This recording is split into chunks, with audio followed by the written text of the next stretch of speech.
ગુજરાતભરના તાજા અને સચોટ સમાચાર મેળવવા માટે અમારી રાષ્ટ્રીય સમાચાર ચેનલને સબસ્ક્રાઇબ કરો અને બેલ આઇકન પર ક્લિક કરો।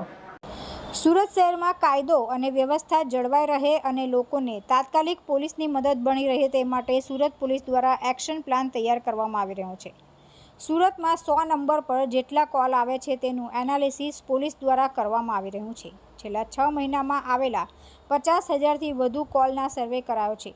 કયા એરિયામાંથી કયા સમયે અને કઈ ફરિયાદો વધુ આવે છે તે તમામ બાબતોની ચકાસણી કરીને આવનારા સમયમાં પોલીસ પેટ્રોલિંગ સહિતની કામગીરી વધુ સઘન બનાવવા જઈ રહી છે।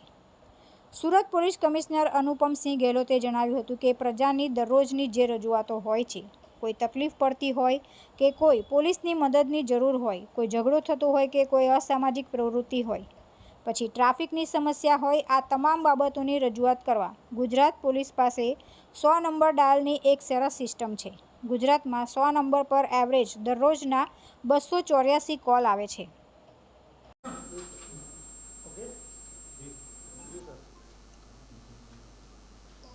ગુજરાત પોલીસમાં જો પ્રજાના દરરોજના જો રજૂઆતો હોય છે, કોઈ તકલીફ પડતા હોય યા એના કોઈ પોલીસ મદદની જરૂરત હોય યા કોઈ ઝઘડાઓ થતા હોય યા કોઈ અસામાજિક પ્રવૃત્તિ કંઈ થતી હોય યા એના કોઈ ટ્રાફિકના નિયમન બાબતમાં કંઈ ટ્રાફિક જામ હો, આ તમામ બાબતોનો જો રજૂઆત કરવાના એક આપણે પાસે એક સરસ સિસ્ટમ ગુજરાત પોલીસ પાસે છે, જો ડાયલ 100 જેના બોલીએ છીએ તો 100 નંબર ઉપર લોકો કોલ કરતા હોય છે।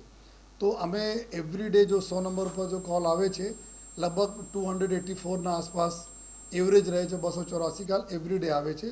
અમારા ટોટલ 37 પોલીસ સ્ટેશન છે શહેરમાં, આમાં આવે છે। તો અમે જો ટીમ ક્રાઇમ બ્રાન્ચ કે ટીમ સાથે બેસીને છેલ્લા 6 માસમાં કેટલા કોલ્સ આવી છે, આ કોલ્સ કેટલા વાગેથી કેટલા વાગે, દાખલા તરીકે રાત્રે મેં 00:12 વાગેથી 2 વાગે, 2 વાગેથી 4 વાગે, 4થી 6 કરતાં કરતાં 2 કલાકના આમાં અમે લોકો ડિવિઝન કરવા જોઈએ અને રાત્રે આ રીતે 24 વાગે તક, એટલે મતલબ રાતના 12 વાગે તક।